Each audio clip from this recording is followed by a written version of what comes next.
Torture, murder, mayhem. A man in a top hat and tattered suit spreads his arms wide. Learn the city's darkest secrets in the Edinburgh dungeon.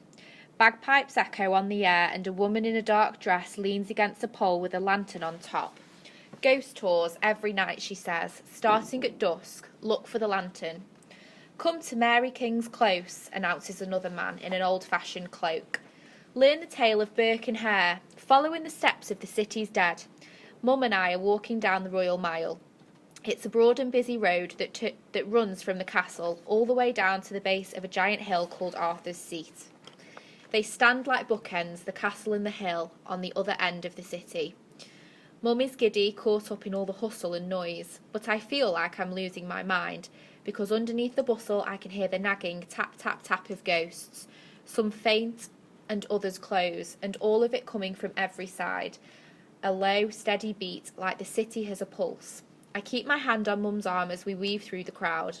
Most parents have to keep an eye of their children, to keep them from wandering off, but I've always had to keep an eye on her. Dad's the sort to memorise directions, but Mum prefers to get lost. How else will you find anything new, she always says. Mum ducks into a tourist shop to grab us bottles of water, and I hang back on the curb, snapping photos of the street performers and the crowds.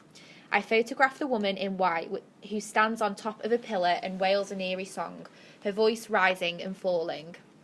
The old man clutching a bouquet of black paper roses with words written on the petals. A man wearing a kilt and playing the bagpipes, a haunting wind-like tune. It's all for show, of course, meant to fill the streets with an eerie air. But beyond the act, I can feel the ghostly pull of the veil. It's usually a thing I have to reach for, but here now, amid the chaos of the Royal Mile, it reaches for me. Puts a hand on my shoulder and pulls me close. Grey threads dance in my sight, but I don't lean in. Instead, I pull my raincoat tight around me and scan the street, taking in shops and pubs, churches and liquor stores, and my eyes snag on a row of cameras in a window, and my heart quickens. It's a photo store. Bellamy's reads the curling script across the large glass window. I take a mental picture of where we are so I can find my way back when I finish the roll of film. Mum reappears with bottles of water, a candy bar and a sightseeing booklet. Come on, Cass, I found something you will love. I brace myself for something creepy or ghoulish, but Mum leads me down to the road to a place called the Elephant House, a bright red cafe with a banner that proudly announces, "Birthplace of Harry Potter." No way, I say, following inside. I'm in awe as Mum and I explore the cafe. Apparently it was here at the Elephant House where author J.K. Rowling, the J.K. Rowling, dreamed up Harry and Hermione and Ron. Here she sat at one of the wooden tables and created Hogwarts and Azkaban and Diagon Alley.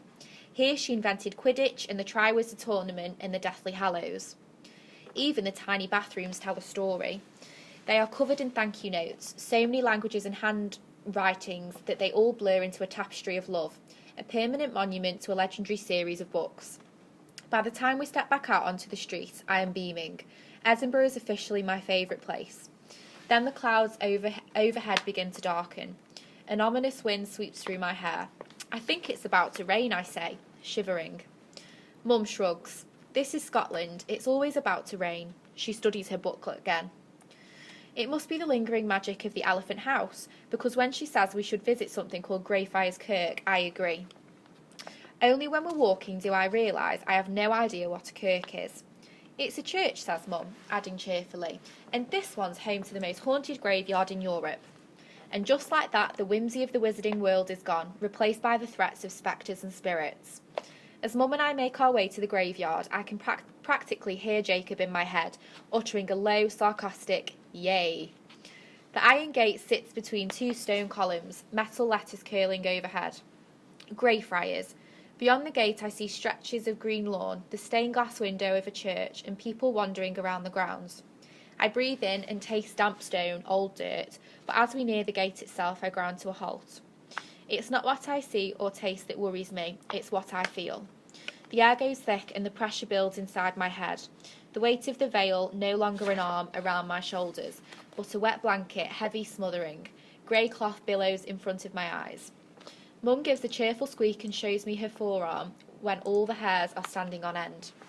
Look, she says brightly, goosebumps. I have goosebumps too, but for a different reason. As haunted as the Royal Mile was, it didn't feel like this. The Vale isn't inherently scary or bad. It's just another kind of space. But the energy here is dark and menacing. I'm about to tell Mum we should head back, but she's already got her arm looped through mine, ushering me through the threshold and inside the graveyard walls. Even though I haven't crossed the Vale, it still feels like we've stepped out of one world and into another. There's a tour group just inside the gate. The guide gestures to one of the graves where dog toys are piled on the dirt. One of Greyfriars' most famous tenants, explains the guide in a posh British accent, was a terrier named Bobby.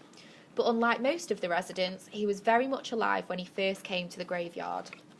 Mum and I hover at the back of the group, listening.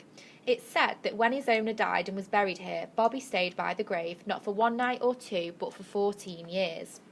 When he finally passed away, a collection of sad ahs from the group, he was buried just within the gate. The guide's expression sobers. Bobby is probably the kindest ghost you'll find amongst these stones. Greyfriars is home to the bones of the murdered and the murderers alike. He stops talking, lets the silence grow tense, and then claps his hands. Now, you've got 1 hour to have a look around. Try to avoid the poltergeist up on the hill. The tourists break into smaller groups and wander up and down the paths. Mum brightens at the promise of a poltergeist. Now, that is what we've got to see. You go ahead, I tell her. I'll stick to the normal graves. OK, she says. Just don't go too far. She bounces off with all the enthusiasm of someone rushing towards cake, not corpses. I turn, surveying the rise and fall of the graveyard. Tombstones are everywhere. They line the graveyard walls as tall as coffins turned upright and stick out of the ground like teeth. Some gravestones are new, well, relatively new, and others are little more than jagged bits of broken rock, slabs of concrete half swallowed by green grass. A skull and crossbones sits behind a carved angel. A stone reaper looms over a set of anchors. A hangman's noose, a cherub, a bouquet of stone roses. Here and there, small gifts have been set on top of gravestones or left in the tangled weeds. Bells and trinkets and folded bits of paper. Don't go too far, Mum said, and I don't mean to, but with every step the veil gets heavier, folding around me like river-wet clothes, like icy air. My lungs ache and my vision goes grey, and by the time I realise what's about to happen, it's already happening. I'm being pulled through.